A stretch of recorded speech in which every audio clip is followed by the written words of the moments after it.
สบายดีพี่น้องหมดสุขุทุกคนนะจ้าอยู่กับลูกๆพี่น้องสวัสดีค่ะลุง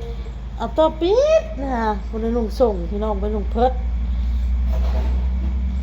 ยันเห็นนั่นมักต้องแรงเพิ่นพี่น้องเลยยันเห็นมักต้องแรงมี FC ถามว่าหน้าน้องออโต้เป็นอะไรทำไมมันจับเอาไม่ให้ทายไม่ให้ทายเอ้าเป็นจำอ่ะเพิ่นว่าอันน่ะเขาเอิ้นอีหยังพี่น้องอันขีดอันนี้นะอันไลเนอร์นี่แหละอ้นน่ะจำใส่พี่น้องเอ้ยเวลาอ้นแต่งหน้าเราสิมักมาเต้มมาขีดมาซ้อนขีดใส่หน้าใส่ตาเรา เลือด อ้นก็เลยจำให้ซะ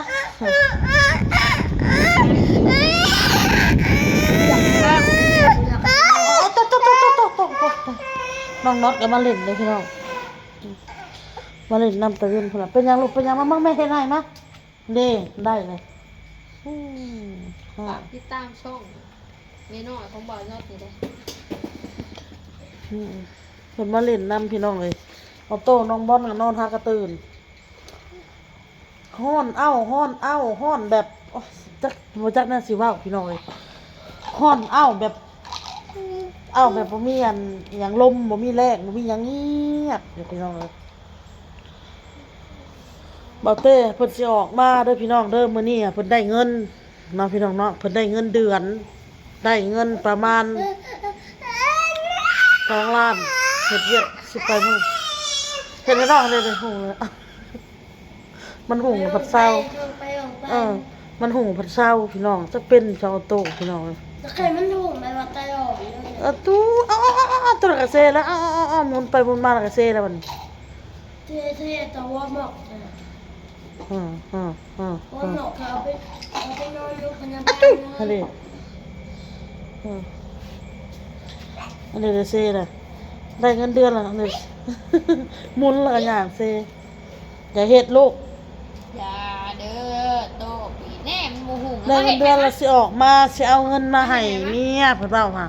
ให้ที่เจ้าประหยัดกินประหยัดใช้เด้อแล้วก็เพิ่นสิแบ่งให้เอื้อยเพิ่นนำแน่เนาะเพราะว่าช่วงระยะที่อ้นไปเฮ็ดงานอยู่ไทยน่ะ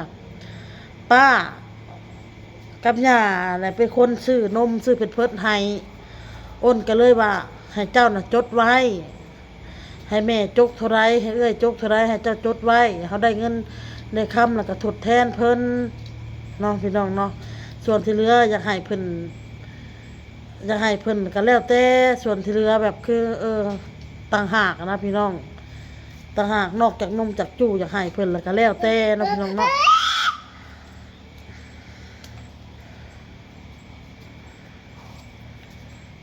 เลยมันมาแล้วเพิ่นก็สิให้เอื้อยนำให้ป้าอะไรพี่น้องเพราะว่าช่วงระยะอุ่นไปไทยก็อุ่นไปได้อาทิตย์ไป2 อาทิตย์มั้งพี่น้อง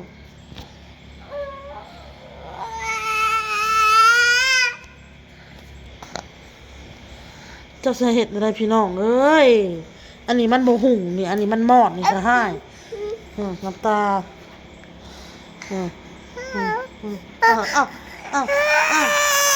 รถตุกหมุนไปตลอดกาลนะลูกนี่อันนี้มันโมหุ่งก็จะให้พี่น้องห่านเป็นอะไรเป็นอะไรมันคือโมหุ่งเป็นอะไร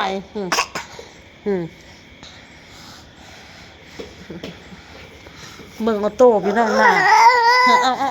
คือแมวน้ำนี่คือตัวแมวน้ำมันเนาะตามันไม่เห็นหายมันบ่หุงละหายอยู่พี่น้องห่านหุงเลยคือแมวน้ำพี่น้องเบิ่งซอยอ้นนะพี่น้องคือเลยอ้นว่ะรถตุกมันหมุนไปตลอดกาลเด็กน้อยบนตุกร้องแวก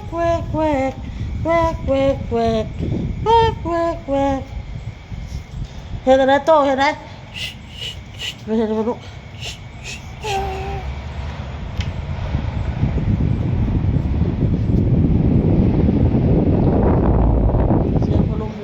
น้องเสียงพัดลมปุ๊กๆค่ะสักแก้วมาพี่น้องมาเล่นน้ำแน่คนไทยได้พี่น้องเลยแผ่นดินไหวละมาเนาะ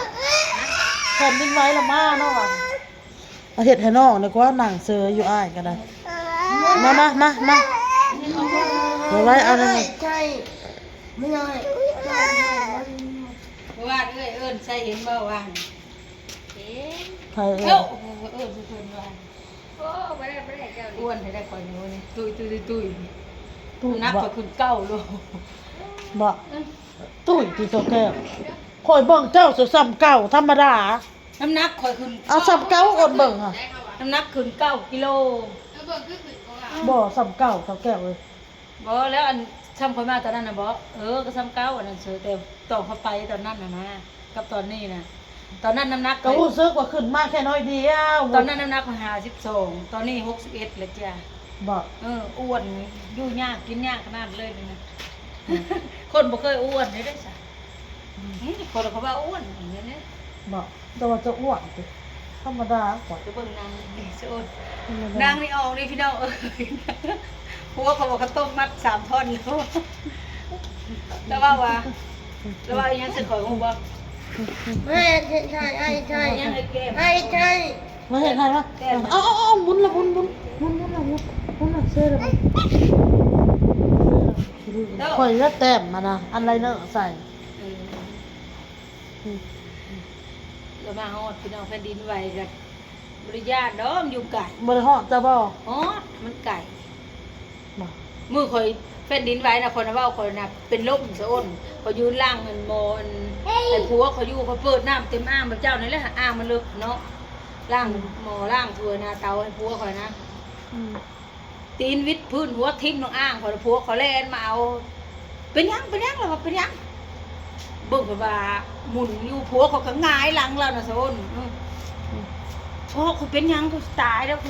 มันนี่คนนี้ต้องตายโลกนี้แท้แน่นอน โทรหาน้องข่อยเจออีนุกมันเว้าหันเจ้เจ้าแล่นออกจากห้านหมดโคตรนั่นแล่นออกจากห้านหมดมันเว้าแดมบักดอกไผ่กับต่างโลดนั่นนี่อยู่ดอกไผ่ก็โดเดอยู่ ห่านผมคือการลูกค้าเล่นโป๊กเบิดเก้าอี้จนนั่นใส่กันหมดแล้วหอยหมอตามพานน่ะล้นเบิดเลยหมอ ในต้นนั่นเนาะเขายังอันนั้นอยู่ยังบ่ทันอันเอาออกมาหมดอยู่โอ้ยยังว่าอีต้นข่อยน่ะเบิ่งข่าวนะ สงกรานต์มากินอยู่ในมันอย่างเงี้ยบริยุทธ์เปล่า มันจะมาลงไต่ก่อน เห็ดนะทรงผม โอ้ตัดออกได้ตอนนี้ เอาลงแล้วสิตัดออกไปซังหล่อขนาดนี้หล่อขนาดนี้คุณคือของใครบ่หล่อขนาดนี้คือคุณบ่ น้องเลย หล่อขนาดนี้คือคุณ อ๋อหรอกขนาดนี้ต้องเป็นของคุณนะ หล่อขนาดนี้ อ้วนพี่น้องเอ้ยอ้วนเนี่ยเดี๋ยวก็โดนปล่อยมันจะอ้วนอยู่เนี่ยเนี่ยผมบ่เคยนะว่าเนาะปล่อยมันคนตัวน้อยเราก็เฮาขึ้นน้อยนึงเลยคืออึดอัด เจ้าก็อ้นไฟสูง แม่ไม่สูงเท่าไหร่ มาดู 45บ่อ้น ปล่อย52ก็แล้วสูงกว่า เจ้าสูงกว่าบ่ 152 153แมงเมฆเราต่ำอยู่แล้วเนาะ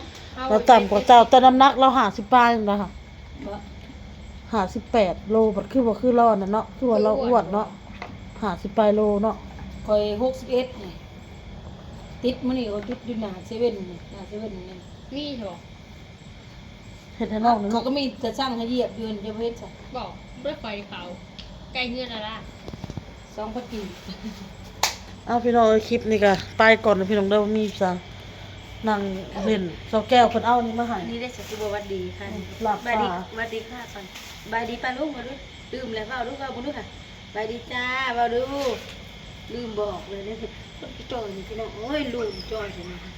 นี่แต่ก็ดูนี่ดอกอันเราเป็นแต่ กูรู้สึกว่าแปลกตาขึ้นนะลูกเจ้าแบบสูงขึ้นนะมันยืดขึ้นฮอดละ3 ปี 3 ปีเต็ม3 ปี 3 ปี 3 ปีก็2 เดือนอ้าวเก้ยเว้าฮู้เบิดนี่ ยอด ลูกแม่ได้แม่ มาเฮ็ดให้มา ลูกได้แม่ได้แม่